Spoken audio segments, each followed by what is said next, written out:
that did it. And Where I you live. probably know her. What's her name? Let me let me look right here. Okay, maybe Cat, she's in the business. oh, she is in the business.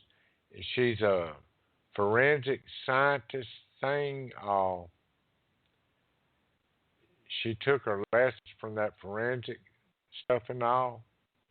I took forensics at University of Alabama. Really? I did. It was a class, and people would run in and run out, but they would come in and talk to the person that was teaching us the class and go out, and then we'd have to have a test on it. It was weird stuff back in the 70s when I moved to Birmingham, Alabama. They gave up. My husband was working at NASA. Oh, let me tell you this part. When he said, they said, what is that guy? I met a lot of astronauts, but one of them said bogey 10 o'clock high. I got to go up to NASA in the secretary pool and listen to it, put the earphones on. My Oh, husband was, really? yeah, I did. My husband worked for Chris Kraft. It was during the Vietnam War. Maybe that's where I was going with that earlier. I have to go back and listen to this, what we're making here to figure out where I was going, what I wanted to tell you. But he was working at NASA. He was young. It was when I was dancing and was pretty with the Houston Spinnerettes, and I'd put in my government paperwork. He had 5 scholarships, but they remember it was Vietnam. We called it a war, but it was a police action. But Uh-huh. he put in, and he got butt naked and went down to MEPS, and like all them boys, and some of them were coming back in body bags. None of them. So he was all in tears and stuff. But I got pregnant. I shouldn't tell people that, but I did at 15 and kept him out, and that's how he wound up working at NASA. He had 5 scholarships. I was in high 11th, went and got my GED, and went to university. No, I went to Alvin Junior College to be law enforcement, criminal justice, and psychology, and had 4 kids. Uh-huh. Boom, boom, boom, boom. But I guess you're supposed to know that. But he worked at NASA. He worked on several Apollos, and so is his dad, Don Parrish Grumman. So there's a lot in my life that just don't make sense. And I was placed in places, I think. If it wasn't our government, it was ET or both of them. And I wound up working intelligence, as dumb as I sound. Oh, you don't sound dumb at all. Now, the lady that hypnotized me is Betty and Barney Hill's niece. Cat. Oh, oh my gosh, Kathy Martin. Yeah, Kathy came over. she did. She flew all I the way talked from to her Tampa on the there. phone. Oh my gosh, that's another coincidence. I talked to Kathy Martin long time ago when I was in Kentucky. She was going to help me and told me to talk to Peter. What was his name? Peter's real nice. He endorsed me on LinkedIn.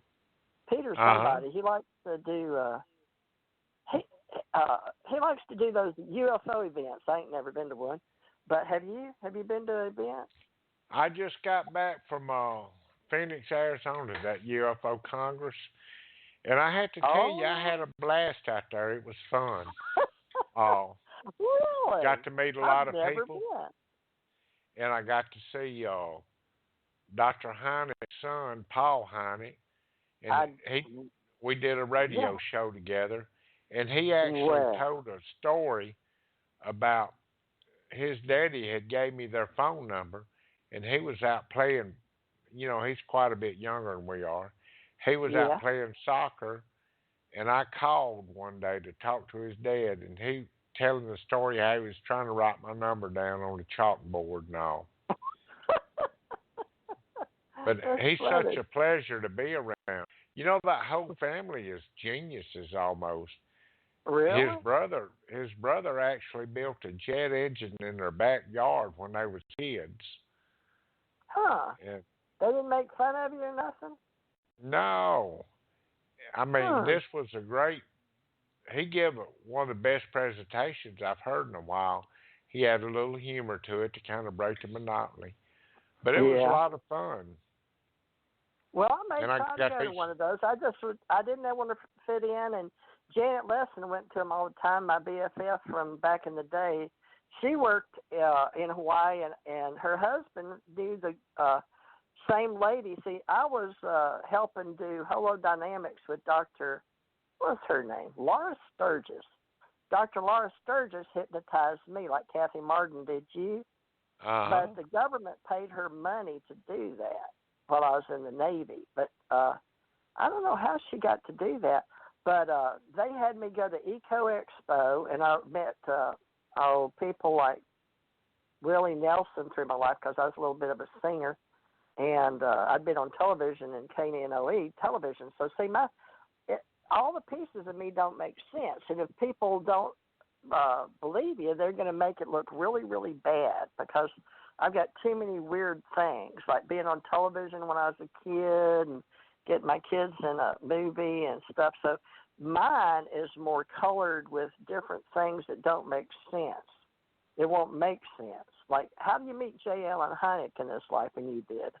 How do you see a bright white light, and you did? And then how do you see them as humans, and you did? You see what I'm saying? And I did too.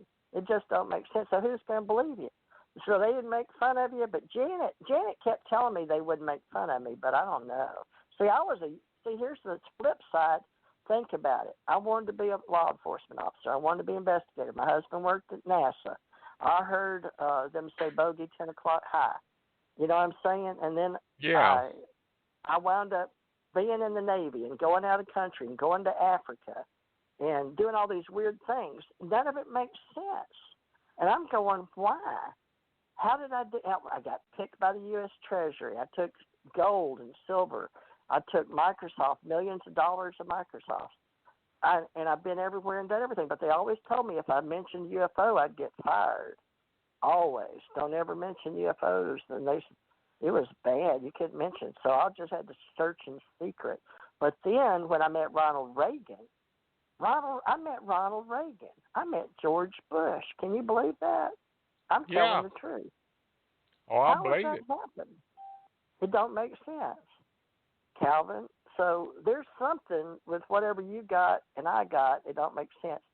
I talked to Kathy Martin and you talked to Kathy Martin. Look at all these coincidences. What'd you talk? Was she told you she'd come hypnotize you? Yeah, well, we made a deal. She was actually at this, when I met her personally, she was in Phoenix at this UFO Congress where we was both giving her little spills here. Huh. And we got to know each other and become friends. Really? Is she nice? Oh, she's an extremely nice person. And she sure was nice on the phone. She's been on my radio show with, what was her friend's name? Barbara? I can't remember her name. Some other lady down here in Florida. She'd been on Janet's show, too. Well, that's strange. We got too much in common. That just don't make sense. All right, so she interviewed you over this second, right? Your second UFO thing? Right, but she took me back on both accounts, on the first and second, to see if we could get any new information. And it was a 3-hour session this last time. She come right here at the house. No way.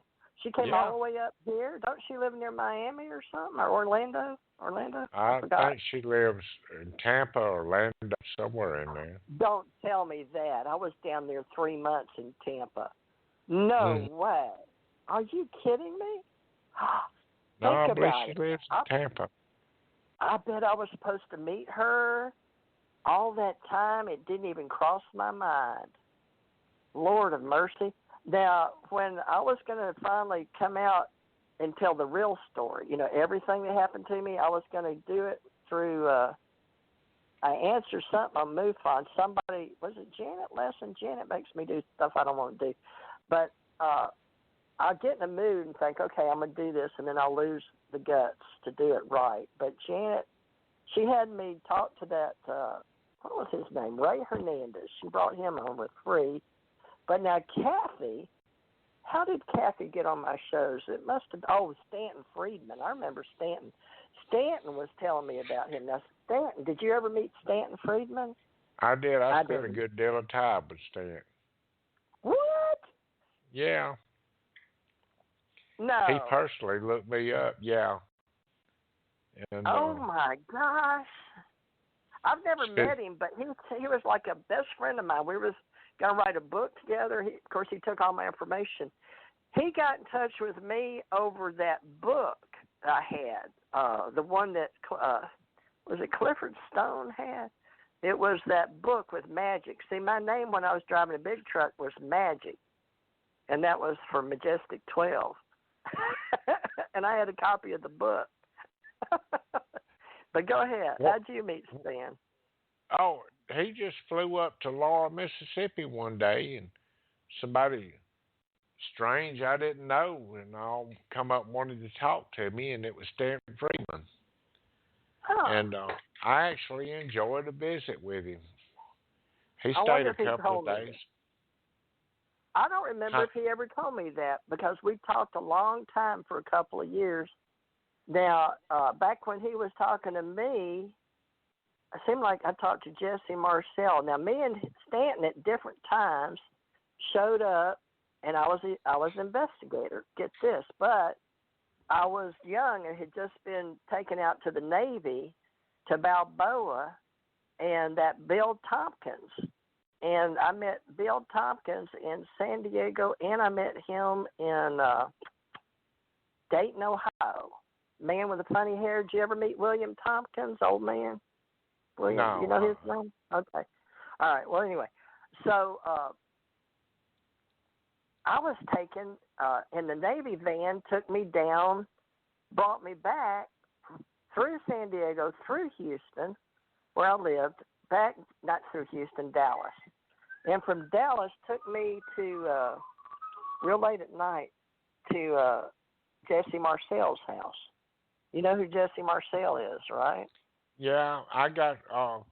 He sent his nurse out to get me on his deathbed, and I went and spent some time with Jesse Oh, no in way. Houma, Louisiana. Yeah. Come on, now think about this. I've been in his house and met him. Now look at this. Who's orchestrating this?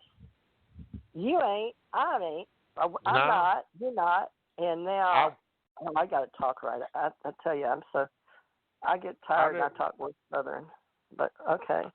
I had This no all makes idea sense. who the man was at the time, but he was on his Okay. deathbed, and he sent the lady that was taking care of him out to find me because he had heard I was working around there. And he actually wanted to talk to me and tell me that what had happened in Roswell was true. Whoa. Hold on just a minute.